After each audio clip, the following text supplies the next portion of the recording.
What up, perps? Kid Copious, back in effect. Purple State Party, you know what we're doing here. We're repping America, the center, and common sense. This is the radical middle. This is the resistance. What the hell are we resisting?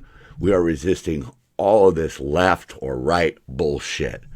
Okay? The answer is down the middle, and we're going to reject all the people who try to support those opinions. You know? It's about it being free thinkers. And before we start, I just want to say, if I haven't said it recently, I love you. Thank you for being here. Let's get this thing popping. All right, so last Monday was Martin Luther King Day. He's famous for the quote, "Judge a man not by the color of his skin, but by the content of his character." And little Miss DEI over there, wrong. Look, I understand what he says. I see that in practice every day, judging people by the content of their character, not the color of their skin. But on the other side, I don't understand that.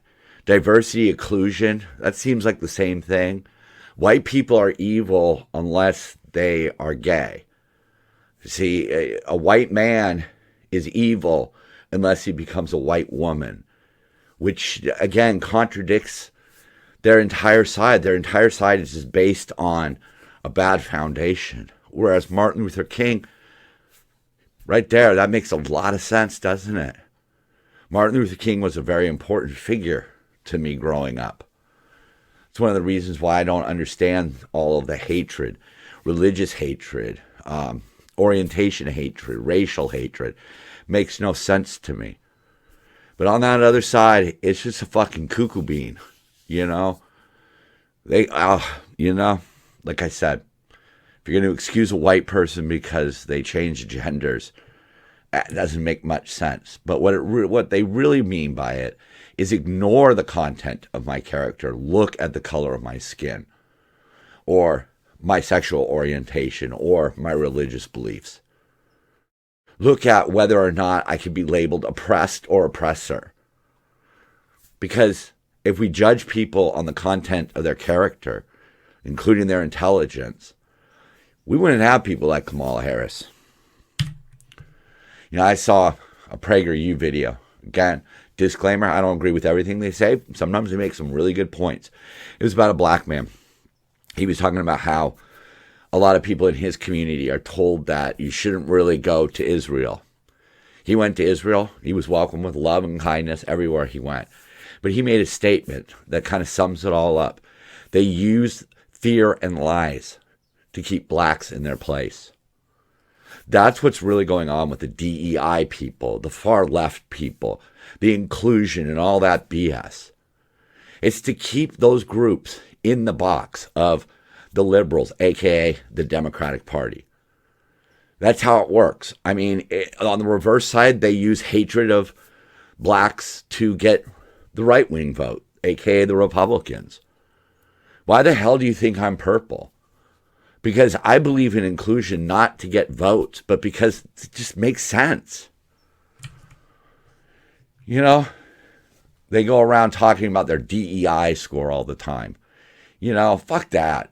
How about you stamp products made with some real warnings? How about made from slave labor, made from exploited labor, made with child labor? Or I don't know, how about a payroll to profit score? Okay, a percentage. How much profit did you make? How much did you pay out? The better your score, the more I want to buy your product. The more slave labor, exploited labor, child labor that you use, the less I want to buy your product, especially if you run your mouth. Like Apple and Nike. You know, they're two famous ones. They use all kinds of exploited slave labor, child labor, made outside of America labor. And then they come and lecture us about what we're supposed to do. How about they go fuck themselves, and I'll make my decisions based on, is it quality goods? How about that? Judge a product on the content of their character, not the color of their skin. Well, you're probably watching this on YouTube, so I found this one fascinating. YouTube runs ads on climate denial videos, makes millions. This is written by Gintarius Radouaskas, I guess. A fresh study, which its authors say was powered by AI. Person didn't even write the article. Found that YouTube is making millions of dollars a year from running its infamously annoying ads on climate change disinformation clips. Wow, okay, so you got to throw in a dig on YouTube right there. That's great. That's cool. Major floods, droughts, extreme heat, and cold waves have been hitting Earth for years now. Yeah, I think since about the beginning of time. So climate deniers can no longer pretend that climate change and global warming are not real. But the CCP, you might as well just call it the Communist Party of China or whatever, says that they have changed their strategy. Oh no. In the study, its authors say they found a new trend in climate change disinformation, where instead of denying that climate change happens, videos claim that clean energy solutions do not work and that humanity should actually embrace more fossil fuels than move away from them. Well, I don't know where they're going to classify me. I hope they don't classify me as misinformation or disinformation. I don't really give a shit either one. I don't want to be in that camp. But it's not necessarily denying climate change to say that the way we're proceeding with clean energy might not be working so well. More on that later. New denial. Hey, we got a new phrase. New denial statements have appeared, though. Oh, on YouTube and elsewhere, videos and articles attack climate science and scientists using rhetoric aimed at undermining confidence in the solutions to climate change. Okay. Los Angeles was once a jungle. How else do you explain mastodons and saber-toothed tigers in the La Brea tar pits? We can blame the aliens, I guess. Let's blame the aliens. No, the truth of the matter is life on Earth is far more fragile than most people want to admit. It's really scary. Meteors, asteroids, sunspots, things like that. They could F us up, man. The Earth changes and wobbles. And that is what is primarily responsible for the weather that we see. Different wobbles, different orbits. It's a razor-thin margin that we operate on. I've always said, sure, we should clean up our act, okay? But as we're going to see, the way they're going about it, I disagree with their methods. I disagree with the blame. I also disagree with the fact that we should bankrupt ourselves where other people are just going, Because if we caused it and we could change it, I think the whole world would just go, we got to do something to stop it. But a lot of people just go, And I'm talking about government. So maybe it's not the cause or the cure. Maybe it's the monetization that we see. Maybe it's the reckless nature of the green agenda, the reckless spending, the nonstop, constant fear-mongering. You see it in every article that talks about climate change, the fear. You know, maybe it's that we see the weaknesses. Like I've always said, in some places there's no backup, and they won't talk about nuclear energy. Yeah, nuclear energy, it's scary, but the last major incident came because of a freaking typhoon. And before that, it was another 30 years, and that was old technology. And that was Russian technology, for God's sakes. Chernobyl? You really think they were running like a nice, tight, clean ship there? Really? No. You know, then right after I saw that article, I see this article. Chicago area Tesla charging stations lined with dead cars in freezing cold. A bunch of dead robots. Desperate Tesla owners in and around Chicago were seen trying to charge their vehicles with no luck. Yeah. Let's make sure that there's some fear-mongering somewhere in here. We'll find some, I'm sure. You know, this guy was trying to recharge his Tesla at the Oak Brook, Illinois Tesla supercharging. And it's been like this for 3 hours out here, he says. 3 hours. I mean, I know that back in the 70s, we had a gas crisis. I remember sitting in the car with my parents for hours. But that was because we couldn't get fuel. Not because our cars wouldn't accept the fuel. We got a bunch of dead robots. This dude right here, Kevin, he flew back into Chicago O'Hare, and found his Tesla dead and unable to start. He was forced to hire a flatbed tow truck to haul the vehicle to a working charging station. Not all of us can do that. Okay, all right. Maybe you can get the flatbed with your AAA, all right? As long as it's within the mileage that you have on there. I think it's 7 miles or something like that. All right? Don't think that happens that does happen with conventionally gas-powered cars, dead batteries. But you could charge the battery up or you could just replace the battery. You don't have to tow it somewhere. On a flatbed, keep in mind how many flatbed tow trucks are out there. You start doing the math, you might be in for a hell of a wait. One expert told the news outlet that cold weather can impact the ability of electric vehicles to charge properly. Okay, well, we'll keep that in mind because we're going to delve into that a little more. You've got these climate alarmists out there, and they're trying to say that people are spreading misinformation, about, alternate forms of power and the effectiveness of the green agenda and things like that. Well, let's look at some other attempts at misinformation. This actually coming from their side. This coming from Fortune in conjunction with, I think, the New York Times and a few other newspapers. Chicago's wind gusts expose how Elon Musk failed to design a Tesla for when it gets too cold. Oh, so our utopia would work if Elon Musk had designed the Tesla better. Okay, that's an interesting premise. Going through this, parking lots of cars like we just talked about in Chicago. Most people don't like to work or leave the couch when temperatures reach below zero. And it appears as if Teslas don't want to work either. Okay, see, again, it's Tesla's fault, right? It's Tesla's fault, here's a guy talking to unlock his frozen car, all right? And, EVs, they're becoming popular. They went from 7.3 to 8%, and Biden spent millions in grants to build charging stations. It's designed to work. The whole thing will work. Oh, by the way, in case you're not scared, here's our fear-mongering as climate change intensifies and EVs are adopted in colder metros. Bad idea. This oversight becomes more glaring.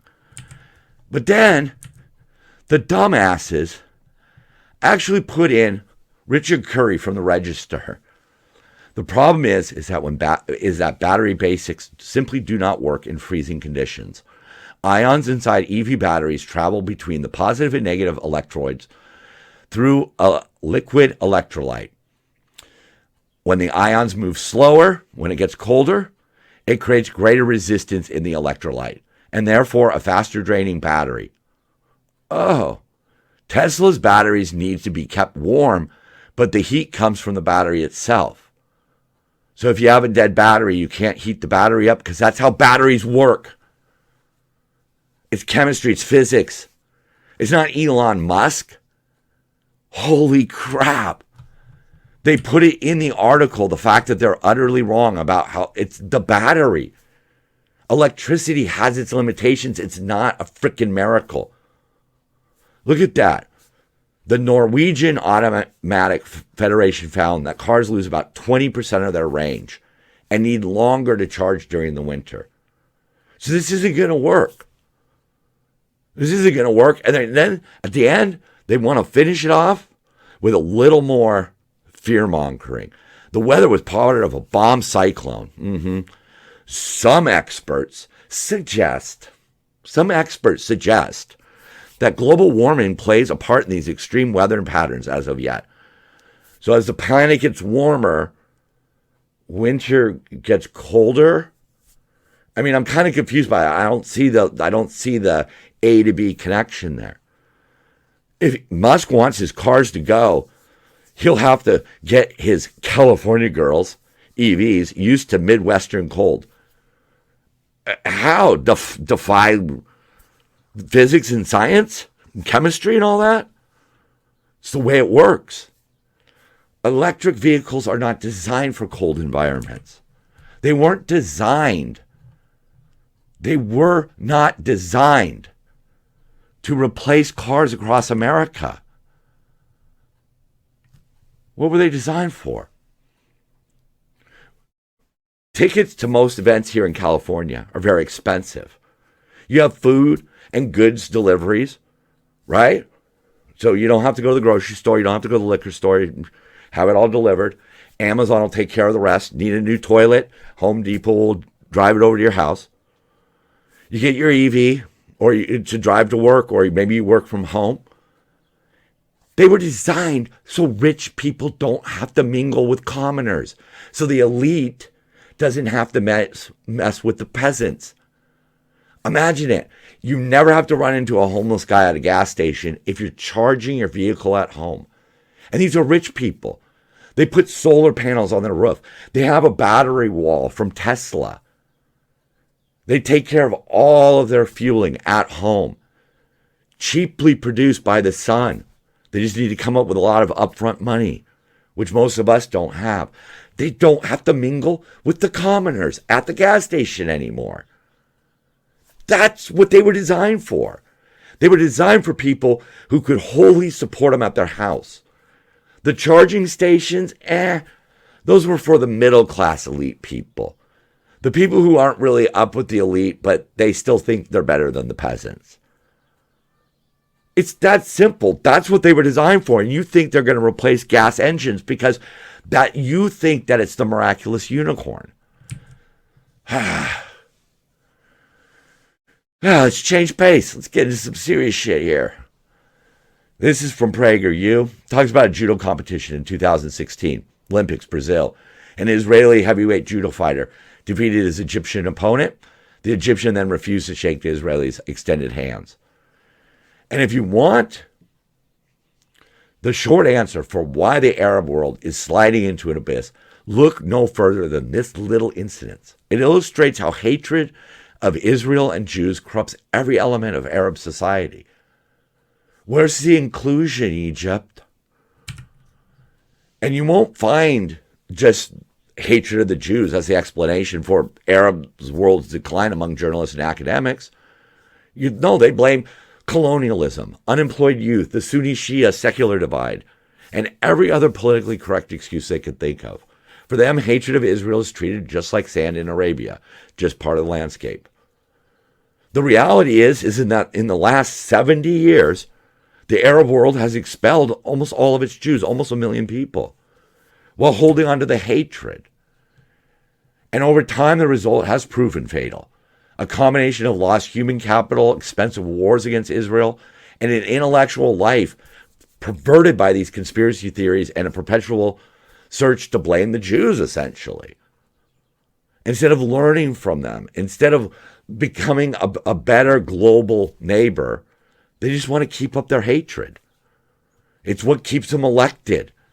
Historian Paul Johnson took a look at that, and he has a few examples here. Spain expelled the Jews in 1492.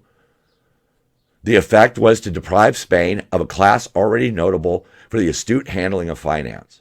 So you got people who are good at managing money, and you kick them out of the country, and then you have an economic collapse. Same thing happened in Russia. Mass Jews left, taking along intellectual and human capital. Germany might have won the race for the atomic bomb if Hitler hadn't sent Jewish scientists like Edward Teller and Albert Einstein into exile. And this didn't start in 1948. There were anti-Jewish programs in Palestine in 1929, Iraq in 1941, and Libya in 1945. They pretend they want people to believe that this all started when Israel became a state, and it's not historically true. If you're watching this and you're on the side of the Palestinians or Hamas, you're being lied to. An interesting note down here, in 2015, the U.S. Patent Office reported 3,800 patents from Israel as compared to 30 from Egypt, the largest Arab country. Because nobody wants to go to your country if they're just going to be segregated or even just expelled or murdered. The Arab way of thinking, this clinging to these rigid Muslim values that they have, are depriving them of intellectuals from all over the world. I would not want to be gay and go to most of those countries. Meanwhile, Israel quietly supplies water to Jordan to help ease the burden of Syrian refugees. And it even provides surveillance and recon capabilities to Egypt to fight ISIS in the Sinai. You know, the Sinai Peninsula that they gave back to Egypt. But this is largely unknown among Arabs because the only permissible image of Israel is an Israeli soldier in riot gear abusing a Palestinian. Successful nations make a point of trying to learn from their neighbors. The Arab world has been taught over generations only to hate theirs. That's it. Meanwhile, over that part of the world, Iran has launched strikes into Iraq to get militants against Iraq. They launched missiles into Pakistan to get terrorists that were there, and then Pakistan launched missiles back to get Pakistani terrorists who were hiding in Iran. The whole thing, we're firing, missile after missile into Yemen, into Houthi-controlled Yemen. We have the Ukraine war. We have the Israeli war. We didn't have any wars under Trump. It wasn't Trump. What it is that Biden has set his agenda, and his agenda is basically, I don't really want to confront anybody because it might not go well and I can't get reelected. He is not going to be running for reelection. But it's been weak responses. He is responding to the Houthis now because it's erupted. Much like our border has erupted. The Democrats are trying to do nothing and hope that the situation resolves itself. And only when it blows up do they react. I've noticed a disturbing trend. Pluto TV, watch it. It's free. It's great. It's awesome. I'm not paid to do it. Also on my game, Helia Escape. I'm not paid to say that either. Look it up. It's pretty funny if you like shooter games. Narcan ads. Now, I'm glad, okay? I'm glad that we can reverse an opioid overdose. This has nothing to do with saving somebody. This is not about what the product does. What this is about, though, is how far our society has slid. That our inability to effectively combat the opioid crisis has led to Narcan having so much damn money, whoever owns them, have so much damn money that they can advertise on TV and video games. That is not good, folks. That is not good. And we don't do enough. One thing we do is we sue companies that make things like Oxycontin. Right or wrong, okay? In the end, that doesn't help because that just raises the cost of prescriptions. But we need to be actively going after the supply of fentanyl. Number one priority. We went after China. We threatened some of their businesses. Stop selling it. But the big problem is if they do sell it, we know where it's going, and that's the cartels in Mexico. Another war that must be fought because nothing's been done here. And the main reason is it's permissive. It's easy to find on the streets. You can do it on the streets. They can't bust you for it on the streets. So in honor of Martin Luther King versus DEI, Kamala Harris enjoys finally being the smartest person in the room when she sat in on The View. She is a prime example of why you should judge somebody by the content of their character, not the color of their skin. Because she's just a walking checkbox. You can say all these things, black, Indian, woman. But the truth of the matter is she slept her way into politics. That's how she kicked off her career with Willie Brown. And she was chosen based on those checkboxes, not her ability to be vice president. I've grown up always thinking that you're the vice president and then you're the president. It doesn't always work out that way.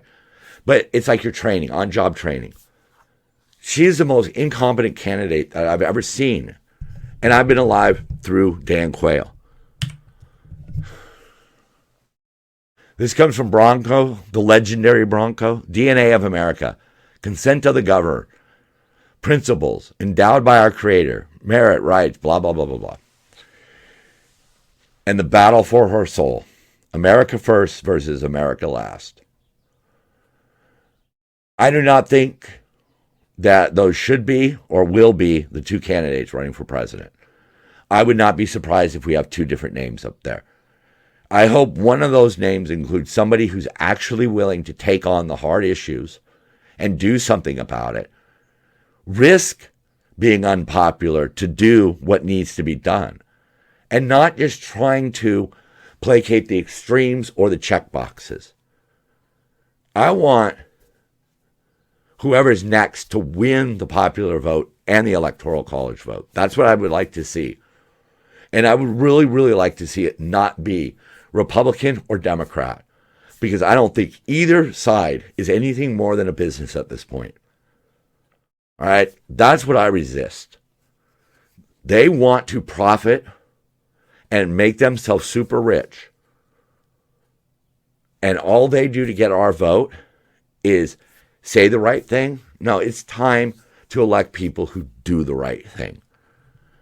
And as we can see, some of the proof here, the Democrats scream, stop that authoritarian dictator. And look at all the arrows they put in Trump's back. All the lawfare, all the hoaxes, the Russian collusion, the Ukrainian phone call, the classified documents. He forgot the suppression of Hunter Biden's laptop, which got us into this fucking mess. Because maybe back in 2020, people might have seen that, hey, I don't like Trump, but he's certainly a better choice. And he didn't really do anything wrong. Life was okay. We didn't have wars. We weren't having to get a mortgage on our house just to buy bacon. Yeah. We'll see what comes out. Right now, I was talking to my daughter about the need for a third-party candidate, and I was trying to explain to her why some of the third-party candidates out there aren't really third-party candidates, and she summed it up beautifully. She said, they're third-party because they're not sponsored. That's what we need. We need a third party that's sponsored by the people, the voters. We vote for them because we like their ideas, because they take some from the right, and they take some from the left, and they put them together. We started this off talking about DEI and how a white man is evil unless he becomes a white woman. Purple State don't really care about such things. We care about trying to come up with solutions for problems that use logic and common sense, not stupidity. Hey, we're going to clean up our act here in America, bit by bit by bit. But simply throwing away fossil fuels is idiotic. It will not work, and they know it will not work. So let's find solutions that make those petroleum products cleaner and cleaner and cleaner. Let's keep refining it. And let's not implement things in the name of climate change just for votes. If the only reason why you banned plastic straws is to get votes, you're a fucking idiot, and we don't need you in the government. I'm Copious. I'm Purple State Party. So are you. Love one another. Drink lots and lots of water. Stay hydrated. It's the most important thing you can do every day. And you know what else is important? Dancing it out.